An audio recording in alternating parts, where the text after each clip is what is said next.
All right, so this is episode 4 of my deep dive into my first 100 miler. My name is Dan. I'm the Ultra Dad, and before I get into that, I thought I might give you a quick update on my training. So I'm basically taking a running break right now. Over the past 2 to 3 weeks, I've just been taking it really easy. I think I've definitely been lacking in some motivation. I think after my 100 miler over Halloween, in November, it was mostly just pure recovery. And then now we're in December, about mid-December. It's just getting cold, and quite honestly, it's just been kind of discouraging at times with the weather. So, oops, sorry about that. I think I just bumped the camera. But I have been running here and there, just try to enjoy it when I can, run with others, and just enjoy the sport, which I really like. So I went running today. I ran 3.5 miles, went 3 miles at a pretty good pace, and then about a half mile of cool down at the end of my workout. It was really nice. It was decent weather, about 40 degrees, and I ran, I think, right about an 8-minute pace, so moving pretty good, for me at least, and still having fun. So let's get into my 4th installment of the deep dive into first 100 miler. So what I want to talk about with this one is my actual race day strategy. The last episode we talked about my training plan and the training strategy, and this time I figured we probably should revisit what the strategy was on race day and how it went and how I did. So I actually, upper right hand corner, I actually did a vlog on this topic. It was the last vlog that I did before my race. In that vlog, I announced my incredibly detailed strategy. No, I'm just kidding. It was very, very basic, but I kept it basic for a reason, and that was in the past, I think I've overthought races. All right, so before I go into how I did with my race day strategy, let's take a look at what I said about 2 months ago. So I'm going to start out very easy, and until I get to about 50 miles. And then if I want to turn it up, I can. If I don't, I can continue at that pace. But very easy to me means about a 16-minute mile pace, 14 to 16, no faster than 14. So that's my plan. I guess an ancillary goal will be to keep up, and it's important to keep up my hydration and keep calories coming in, because I'm sure that those are the things I'll need, especially once I get over 50 miles. My basic strategy was twofold. Number one, start slow and wait until about mile 50 to do anything approaching, trying to speed up or trying to be competitive or whatever. Even though I really know I wasn't going to be competitive. That was my first part of the strategy. And the second part of the strategy was to keep my nutrition and my hydration on a good level. So making sure I was eating, making sure I was drinking, so that didn't become an issue. So let's talk about the first part. Starting slow, and the way I defined that in that video was 14 to 16 minutes per mile. And I have to say, the first 10 miles, I failed at that one. I did not keep that. I was going about a 10 or 11 minute mile pace.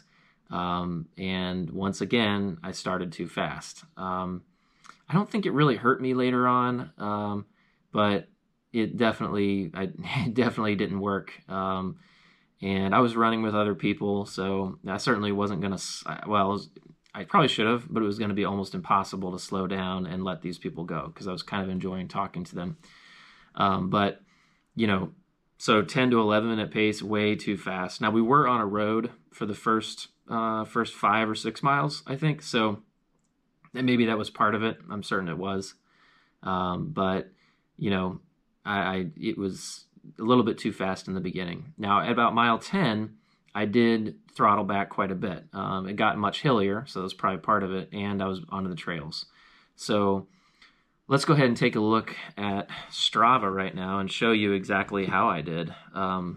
So looking, like I showed you, mile 1 through 10 was too fast. I guess on mile 3, it was almost a 13-minute mile pace, but really kind of averaging around 11 to 12, so too fast. And then mile 10 is when it did get a little bit slower, which is probably more in accordance with my strategy. Mile 15, some of these you can see, I didn't stop my watch at aid stations, so I wasn't running a 23-minute mile. I wasn't even walking. Some of that time I was at an aid station. So then you look down, and I'd say let's look at between mile 10 and mile 50. It kind of ebbed and flowed, but still, I think it was too fast. I mean, my first 50K was definitely too fast. I think I ran the first 50K in just over 7 hours. I mean, that's not a good 50K time for me, but certainly when you put that in the context of a 100-mile race, I should have been doing more like an 8 or 9 hour 50K, I think. So, and mostly for that, I think that the reason I would want to go slower is to make sure I had more energy towards the end. So, and that's kind of what we'll talk about in a minute, but let's keep looking. So at mile 50, it definitely got slower. But I'd say right around mile 50 is when I started running kind of the pace that I had hoped to run in the beginning. Except once you got up to mile 80 and beyond, it was certainly slower. You're talking probably more like 17, 18, 19 minutes per mile. But so, I think part of what I'm thinking is I might have been able to execute better for the second half of the race had I been a little slower in the first half. But two thoughts on that. One, maybe that's just not true. Maybe that would have just given me an overall slower time. And so maybe it was good that I was somewhat faster in the first 50 miles. I think the first 10 miles, I mean, you're always going to be a little bit fast, but I think maybe I should have stepped back after about mile 3 or 4 and gotten to my goal pace of 14 to 16 minutes per mile. So, and maybe that would have preserved some energy for later in the race. Because I was, mile 80 and beyond. I mean, this was my first 100 miler, so I give myself a little bit of leeway there. But mile 80 and beyond, I was doing a lot of walking. I now have just over 6 miles remaining, and I have 2.5 hours to do it. So what that means is, as long as I can push a 20-minute mile, I should finish this thing on time. Right now I'm going 17:30. So I'm just gonna keep pushing at this pace and see what happens. And that's something I really would want to improve on. I mean, it was extremely painful. My joints, my feet, everything was hurting badly.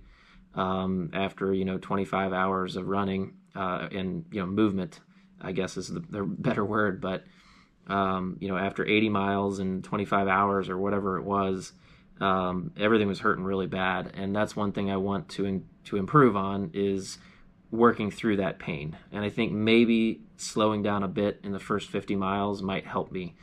And I'm definitely going to try that the next race. But it's going to be really hard. I told you in that episode, Mohican 100 training complete. I knew it was going to be difficult to run slow in the beginning. And like I said, I give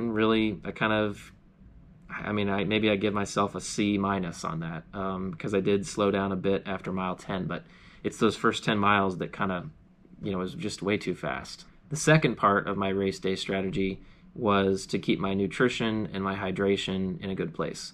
And I would say I definitely succeeded, and I give myself a thumbs up on that one. So I was eating every opportunity that I could. I wasn't trying to overeat to the point where I was going to get sick, but I was making sure and maintaining that nutrition. I did take some salt pills on a few occasions when I felt like I was getting a little bit dehydrated. So that was helpful. I had a lot of ginger ale, Canada Dry ginger ale, and that seemed to help a lot. That wasn't planned. That just happened to be at the aid stations, and typically in these races, a lot of races have that. So I'm going to keep that in mind in the future.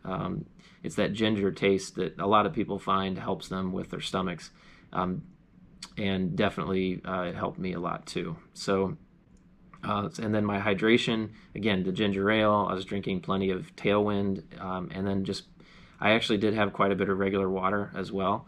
And, certainly, made sure I had my electrolytes from those other drinks. But sometimes I just wanted water, and I had no problems with hydration, no problems with nutrition. So that second part of my strategy went really well. And I just could only hope that future races would be like that. So overall, I kind of did okay, I guess. A lot of improvement to be made, though. I think my biggest goal for my next 100 miler is to push through some of the pain in the second half of the race to try to increase my pace and get a better time. Because it was, that first half, I feel like my effort level was very high. I didn't slow down as much as I should have. But that second half, I think I need to just push through some more pain and do some more running, and cut out some of the walking, and I think that'll help me. So, this series has been pretty helpful, I think, to myself to look back at the race and see how I did and kind of deconstruct it. So in the future, hopefully, I'll be able to take some of those points and improve myself, improve my race. I hope you enjoyed the series. This is the last episode, and I look forward to my future races. I'm not going to tell you, but I do have a couple races already planned, and I'll share that with you in future videos. My goal here as far as training in the next few weeks is to get myself to a place where at the beginning of the year, January 1, we're going to hit it hard and start a real plan, start the training plan for the next race, which is going to be probably in June. So hope you're doing well. Hope your training's going well, and you're having a little more motivation than I've been having with this weather, with the winter. But I wish you the best here this holiday season. I'm sure I'll post a few more videos before Christmas and New Year's. But if you like the video, you like the channel, feel free to please do subscribe. It definitely helps my channel out. And also hit the like button and the notification bell for new videos if you want to watch more. Again, have a good night, and we'll catch you in the next one.